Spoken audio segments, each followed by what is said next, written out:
salut tout le monde, j'espère que vous allez bien, très bien, c'est Nas Tuto Astuce pour un nouveau tuto, un conseil pour ceux qui ont des problèmes de sommeil. Donc, vous avez des problèmes de sommeil et vous détestez les somnifères pour les effets secondaires de somnolence le lendemain, surtout si vous prenez la route, vous détestez les somnifères et l'addiction aux somnifères. Donc j'ai une solution et je l'ai testé pour vous. C'est pas un somnifère, c'est un complément alimentaire. La mélatonine, notre corps en sécrète. Voilà, surtout quand on se met dans le sombre, dans le noir, elle en sécrète pour l'endormissement. Voilà, tout simplement, endormissement, tout ça. Donc j'ai essayé. Alors, ça se présente comme ça. J'ai pris cette marque au hasard. Tu le prends en pharmacie sans ordonnance, donc c'est pas un médicament.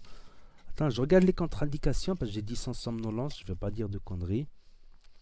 Endormissement et horaire décalé et un complément alimentaire. Sa formule contribue à réduire le temps d'endormissement, le temps pour s'endormir quoi, et aide à réduire les effets des décalages horaires. L'innovation galénique sous forme de comprimé permet une assimilation rapide par l'organisme en une seule prise par jour, sans eau et sans dépendance ni accoutumance connue. Enfin moi j'ai une petite accoutumance, je vous expliquerai après. La mélatonine, c'est une substance sécrétée par la glande pinéale qui régule notre rythme éveil-sommeil. Elle joue un rôle important dans le processus d'endormissement. La production de mélatonine peut être alternée avec l'âge à cause de décalage horaire, jet lag, horaire décalé ou de changement. Composition comprimée, agent de charge, tout ça, indication. Mélatonine. Il n'y a aucune contre-indication. Précaution d'emploi. Si, il y a marqué précaution d'emploi. Bon, n'en prenez pas si vous allez prendre tout de suite la route, évidemment. Une consommation excessive peut avoir des effets laxatifs. Ah ouais. Je suis quand. Et ce complément alimentaire n'est pas recommandé pour les enfants de moins de 12 ans, pour les sujets immunodéprimés et les femmes enceintes allaitantes. Ne pas dépasser la journalière recommandée. Je crois en France c'est 1,9 mg. Aux États-Unis, j'en prenais sur hier. Aux États-Unis à 2, 3, 4 mg. Des fois, je l'ai coupé en deux. Il n'y a aucune contre-indication.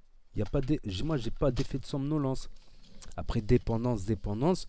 Quand j'en prends, par exemple, j'en prends vers minuit, 1h. Du coup, moi, on ne réagit pas tous pareil à toutes les molécules. Moi, 1h après, voire 2 heures après, au pire 2 heures après, 1 heure après, je commence un peu à m'endormir. Je coupe la lumière. Aussi, quand tu coupes la lumière, ça t'aide à sécréter un peu. Et te relaxer, tout ça. Au bout d'1 heure, ça me... Voilà, du coup, j'en prends vers minuit ou 1 heure. Du coup, je dors vers 2 heures, maximum 3 heures. Et quand j'en prends, je dors 8 heures. Quand j'en prends pas, en général, je dors plutôt 7 heures, moi. Quand j'en prends 8 heures, c'est bien aussi de bien dormir. Comme ça, le lendemain, t'es en forme et tout. Et t'as pas d'effet de somnolence, contrairement aux somnifères. T'as moins d'accoutumance. Je vais vous le dire pourquoi. Parce que quand j'en prends, je vous ai dit à minuit ou 1 heure, je dors à 2 heures ou 3 heures. Le lendemain, je me lève à 10 heures ou 11 heures maximum. Parce que je travaillais de midi à... Donc, je travaillais tard, des fois à 11 heures, des fois à midi. Donc, la seule accoutumance que j'ai, c'est quand j'en prends plus, au lieu de me coucher à 2 heures ou 3 heures, je me couche à 4 heures, 5 heures, voire des fois 6 heures carrément. Des fois à 6 heures carrément. Donc c'est pour ça que quand j'en prends plus, j'étais faire un camping par exemple, j'en ai pas pris, je me dis je vais arrêter d'en prendre. Je me couchais plus à 2 heures, voire 3 heures. Je commençais à me coucher à 4 heures, puis 5 heures, 6 heures. Donc là, j'ai décidé de le reprendre. Mais moi, 1,9, c'est pas nécessaire de prendre autant. Moi, je les coupe en 4. Bon, des fois, ils se coupent en petits morceaux. J'essaie de les couper en 4 proprement. J'en prends que 0,5 mg, 0,45 mg. Okay.